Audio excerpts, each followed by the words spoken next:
pH value decreases means H plus ions are increased. That means acidic nature increases. When pH value increases means అంటే sir pH value increases means acidic nature decreases. That is basic nature increases. That is H plus ions are decreased. That is OH minus ions are increased. Got? అంటే ఇక్కడ pH value అనేది 7 నుంచి ఇటు పోతున్న కొద్ది పెరుగుతుంది అంటే బేసిక్ నేచర్ పెరుగుతుంది సార్. బేసిక్ నేచర్ పెరుగుతుందంటే OH minus ions are decrease. అవునా కదా? అంటే OH మైనస్ ఆయన్స్ పెరుగుతాయి, H ప్లస్ ఆయన్స్ తగ్గుతాయని గుర్తుపెట్టుకోవాలి. ఇక్కడ 7 ఇచ్చారు కదా, 7 ఏంటి సార్? ఇది పూర్తిగా యాసిడ్ కాదు, బేస్ కాదు, న్యూట్రల్.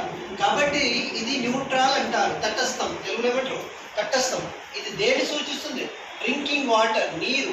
మనం తాగే నీటి యొక్క pH వాల్యూ ఎంత ఉంటుంది సార్? 7 ఉంటుంది.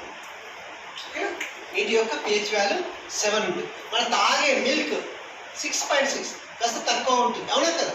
ఇంక ఇటు పోతున్న కొద్ది మనం పళ్ళు తింటాం కదా, పళ్ళలో ఏం యాసిడ్ ఉంటుంది? సిట్రిక్ యాసిడ్ ఉంటుంది. అందులో యాసిడ్ ఉంటుందా? తినకుండా ఉండదు. సిట్రిక్ యాసిడ్ మంచి యాసిడే, దాని దాదాపు 2.3 2.4 ఉంటుంది. ఎసిటిక్ యాసిడ్ 2.9 2.26 అలా ఉంటుంది. అవునా కదా? HCl 1. HCl యొక్క pH వాల్యూ ఎంత? 1. అదే H2SO4 1.2 కొద్దిగా పెరుగుతుంది. అవునా కదా? అలా మీరు పోతున్నారు కొద్ది ఇలా పోతుంటే ఇటు రండి. బేస్ అంటే స్ట్రాంగ్ బేస్ ఏంటిది? Sodium hydroxide.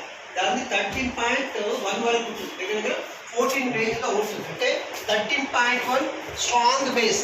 ఇట్లా వస్తే ఇంకా అమ్మోనియం క్లోరైడ్, కాల్షియం కార్బోనేట్, ఇంకా ఇటు వస్తే magnesia, milk of magnesia, next ocean water. ఇలా వస్తే మళ్ళీ డ్రింకింగ్ వాటర్.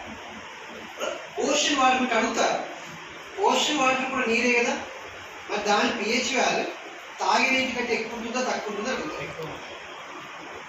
సముద్రం నీరు యొక్క pH విలువ మన తాగే నీటి pH విలువ కంటే ఎక్కువ ఉంటుందా తక్కువగా ఉంటుందా?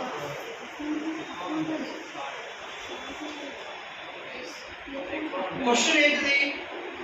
సముద్రం